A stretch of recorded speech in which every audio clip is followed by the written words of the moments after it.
What's your position on artificial intelligence, potential positive and negative outcomes, and general sense of what it will mean for humanity Those people? over the next 5 years? 5 years, that's all.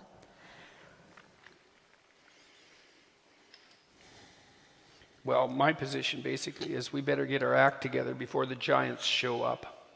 And they're like knocking at the door right now. So you better build your ark, folks, and get on your adventure, because we're whipping up some things in the lab that will make everything that's come so far look like nothing's happened at all yet. And that's not like next year, that's tomorrow, that's now. So we're going to have a lot of things to contend with.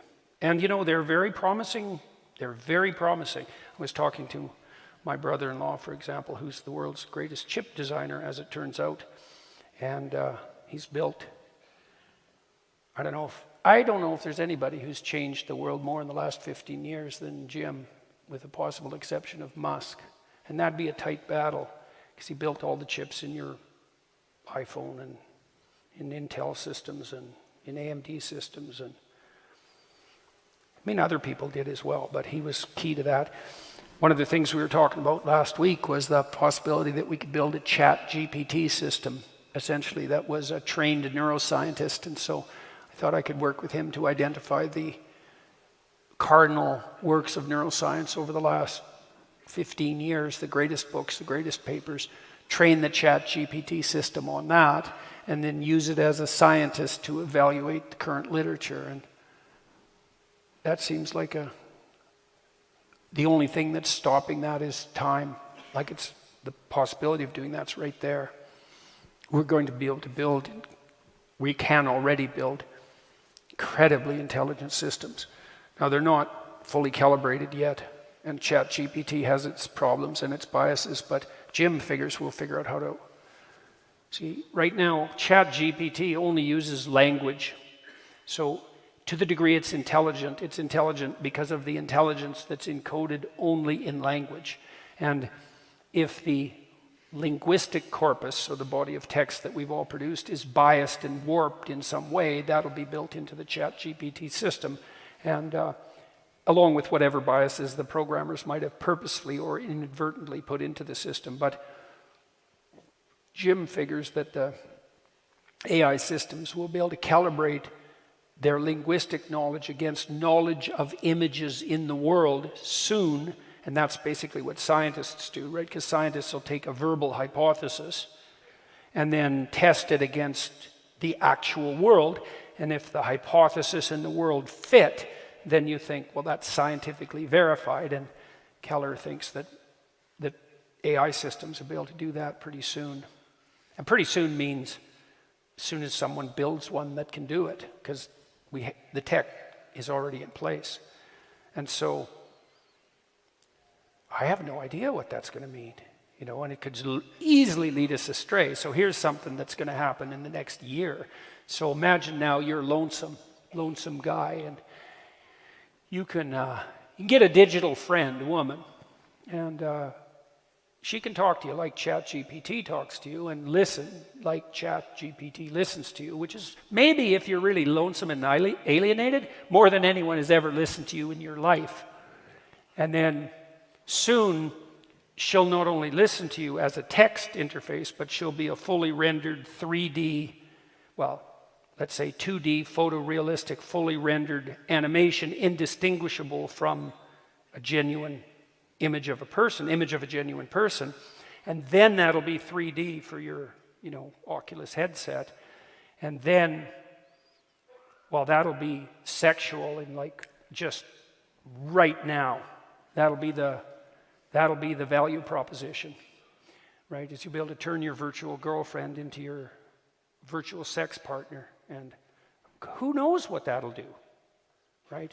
And then the next thing after that is you'll be able to put that into a robot, and that'll be, the robots have been tricky, but I can't imagine that's more than 10 years away. And that's just one thing that's going to happen, maybe not even the most surreal thing. You know, pretty soon we'll be contending with the fact that someone will be able to generate a photorealistic version of Donald Trump and have him say something absolutely reprehensible and spread it everywhere just before election night. And there'll be a real confusion about whether he said it or didn't. So what do we do when our representations of reality can be falsified? Now, you know, I was talking to my son about that today, and he thinks we'll get into an arms race right away because there'll be technologies that can detect whether video is artificial. But then, you know, there'll be a race because other technologies will learn how to fool that technology. And, you know, maybe we'll be able to stay on the edge where we can still detect what's real and what isn't. But I don't think we're doing a very good job of that right now on social media, you know, because social media, it's kind of like the world, except it's way more demented. And the problem with that is that it makes the whole world look demented. So, you know, I've known for a long time, or believed, acted as if it's incumbent on us to become as wise as we are powerful. And that's asking a lot. But I don't see another solution.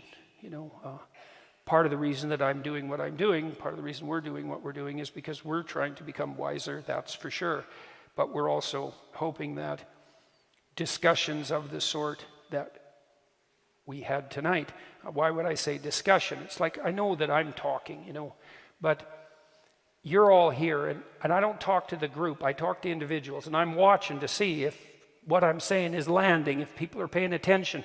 It's still a dialogue, you know, and you can tell when a talk like this is a dialogue because it doesn't seem prepackaged and it captures your interest, and that's because it really is a conversation. And we need to have conversations that promote wisdom, and we need to get at that like there's no tomorrow, because if we don't get at that like there's no tomorrow, either there will be no tomorrow, and that's a real possibility, or it'll be a tomorrow that will make all the hells we've managed to generate in the past look like Satan was just warming up.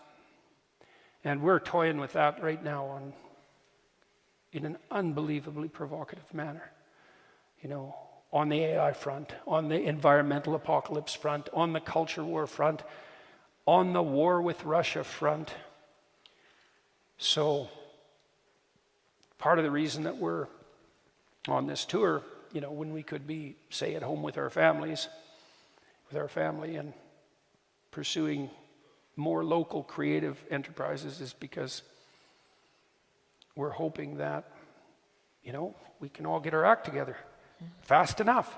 Because I also think that we've got this choice in front of us right now, as far as I can tell, and that's we can either play out the apocalypse spiritually, that means conceptually, and sort ourselves out ethically and separate the wheat from the chaff within each of us, or the saved from the damned.